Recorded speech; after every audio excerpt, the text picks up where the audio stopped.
আওয়ামী লীগের একান্ত সহচর আবুল সরকারের শাস্তি ও বাউলদের কর্তৃক আলেম ওলামা ও তাওহীদি জনতার উপর হামলার প্রতিবাদে সংবাদ সম্মেলন।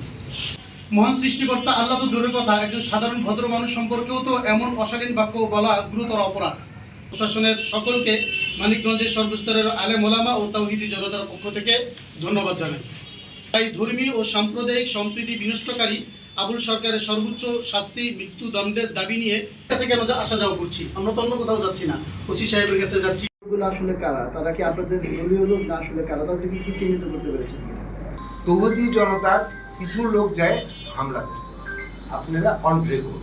সেক্ষেত্রে দেখলাম ফিরে এসেছি, তারপরেও যারা গেছে তাদেরকে আপনারা আইডেন্টিফাই করতে পারছেন কিনা, নাকি আসলে আপনাদের লোক নাকি ভিতরের অন্য কোনো লোকজন এসে এটাকে বন্ধ করার জন্য এই কাজটা করলো? কথা বলে হয়ে গেছে। যখন এই সংঘর্ষটা হয়েছে সূত্রপাতটা হলো এখানে অবস্থান নিয়ে আমরা ওই ছবি 2-3টা নিয়ে আমরা সবাই পর্যালোচনা করে দেখলাম আমাদের চেনা পরিচিত, আমি আমার আশেপাশে আরো 2-4 জনের কারো চেনা পরিচিতর মধ্যে লোকগুলো পড়ছে। তারা গান বাজনা করে, এগুলো আমাদের কোনো সমস্যা না। তারা এই সমস্ত ব্যাপারগুলোতে জানে সেনসিটিভ থাকে, যে সমস্ত ধর্মীয় বিষয় আছে, ইসলামের যে সমস্ত মূলনীতি আছে, সেই সমস্ত বিষয়ে যেন তারা কনফ্লিক্টে না জড়ায়। যেহেতু তার এই মামলাকে কেন্দ্র করে প্রশাসন থেকে কোনো ধরনের হয়রানি না করা হয়, এটা আমাদের অনুরোধ।